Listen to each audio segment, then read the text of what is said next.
మన ప్రభుత్వం వచ్చిన రోజు నుండి ప్రతి అడుగు పంచాయతీలని బలోపేతం చేసే దిశగానే మనం ముందుకెళ్తా ఉన్నాం. సర్పంచుల ఆత్మ గౌరవాన్ని పెంపొందించింది. ఇందాక చెప్పినట్టుగా జాతీయ పండుగలైనటువంటి స్వాతంత్ర మరియు గణతంత్ర దినోత్సవాల నిర్వహణకు మంజూరు చేసిన నిధుల్ని 100 నుండి 10,000కి మరియు 250 నుండి 25,000కి పెంచాం.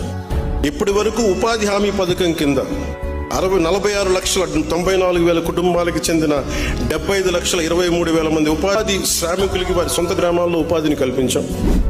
24-25 ఆర్థిక సంవత్సరంలో 24,23,00,000 పని దినాలను 5,10,000 కుటుంబాలకు 100 రోజులు పని కల్పించాం.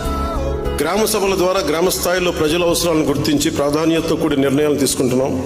ఇలాంటి దృఢ సంకల్పంతో ఒక్కసారి 13,326 గ్రామ పంచాయతీల్లో గ్రామ సభలు నిర్వహించి ప్రపంచ రికార్డును కూడా మనం సాధించాం.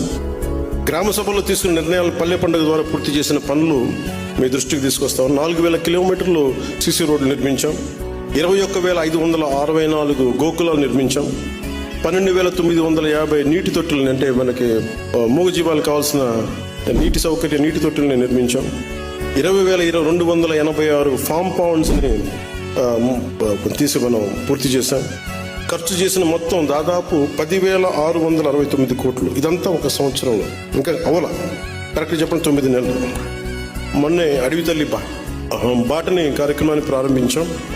ఇందులో భాగంగా 1,005 కోట్లతోటి 601 అనుసంధానం లేని పర్టికులర్లీ వల్నరబుల్ ట్రైబల్ గ్రూప్స్ హ్యాబిటేషన్స్కు 1,069 కిలోమీటర్ల రోడ్లని కుటుంబ ప్రభుత్వం నారా చంద్రబాబు గారి నాయకత్వంలో మన ప్రధానమంత్రి నరేంద్ర మోదీ గారి సహకారంతో 1,069 కిలోమీటర్ల రోడ్లను కుటుంబ ప్రభుత్వం మంజూరు చేసింది.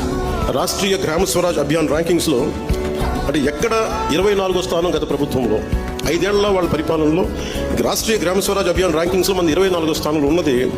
మన రాష్ట్రం 24వ స్థానం నుంచి 9 నెలల్లో 2వ స్థానానికి తీసుకొచ్చాం. So it will be more transparent and more effective in future. Panchayati Raj is going to be the most effective department in the Andhra Pradesh state.